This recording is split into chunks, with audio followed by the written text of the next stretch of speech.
Olá pessoal, Shibuya aqui novamente e hoje eu vou falar de 3 coisas que as universidades costumam pedir para você fazer a candidatura para o PhD aqui nos Estados Unidos: os diplomas, os históricos e o GPA.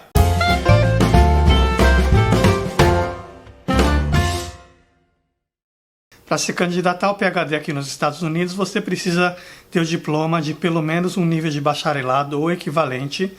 Então você não precisa ter um diploma de mestrado, apesar de grande parte dos candidatos terem um nível de mestrado, mas não é obrigatório. E formações abaixo disso daí, como um tecnólogo, normalmente não é aceito.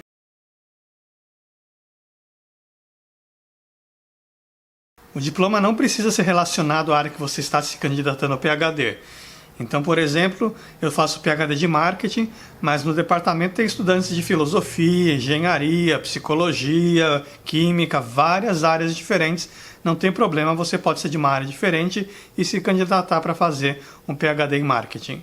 Além do diploma, você vai precisar também do histórico escolar, listando cada curso que você fez aí na sua graduação com as respectivas notas.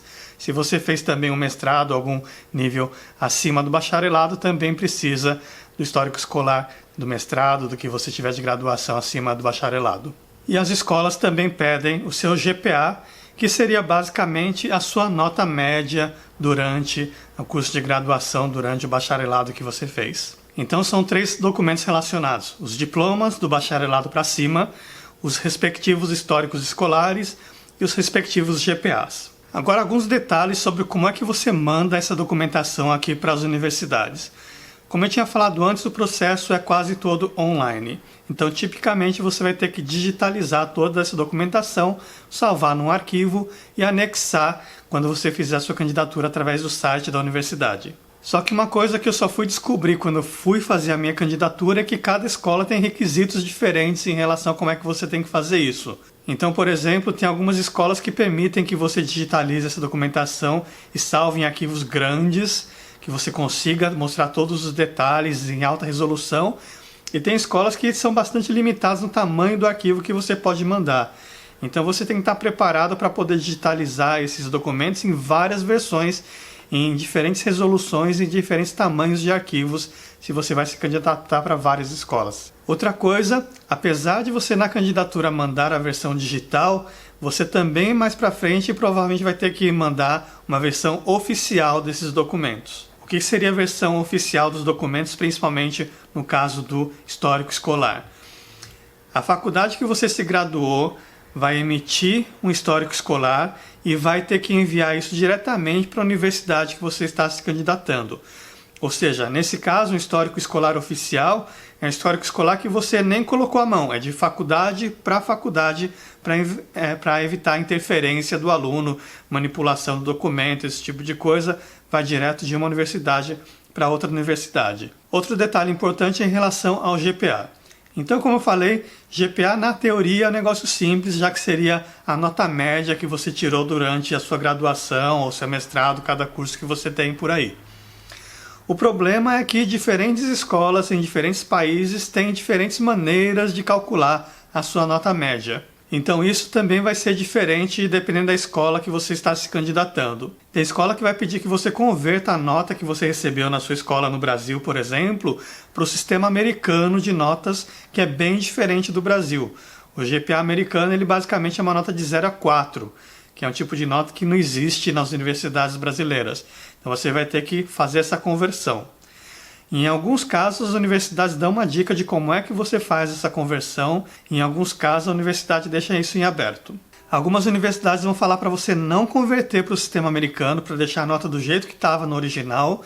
E aí eles vão pedir para você explicar como é que funciona o sistema de notas na faculdade que você se graduou, de preferência com algum documento da universidade que explique esse sistema de notas. E se você se formou em um lugar onde a língua oficial não é o inglês, seus documentos devem estar todos em alguma outra língua, como a língua portuguesa, se você se formou no Brasil.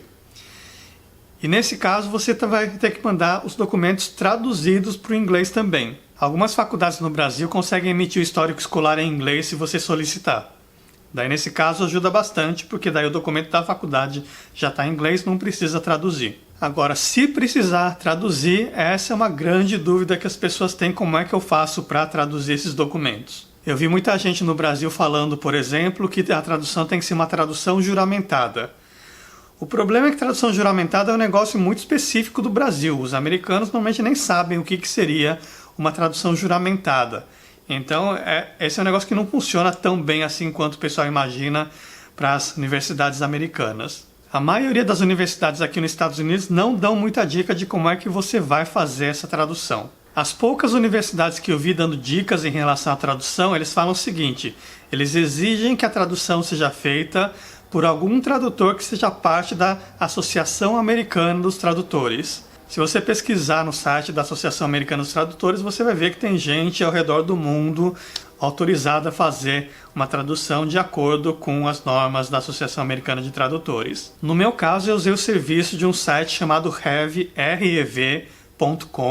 e você manda para o pessoal desse site os seus documentos originais, dando inclusive algumas dicas de tradução, se você sabe como é que é o modo adequado de traduzir as coisas, e eles vão devolver para você uma tradução com assinatura, com o símbolo da Associação Americana de Tradutores, tudo certinho. O pessoal desse site vai cobrar por página traduzida, que é o padrão para serviços de tradução, e no momento eles estão cobrando $33 por página. Então, dependendo da quantidade de páginas que você tiver de documentos, pode sair bastante caro essa tradução. Então essa foi a minha experiência com diploma, histórico e GPA durante a minha candidatura ao PhD.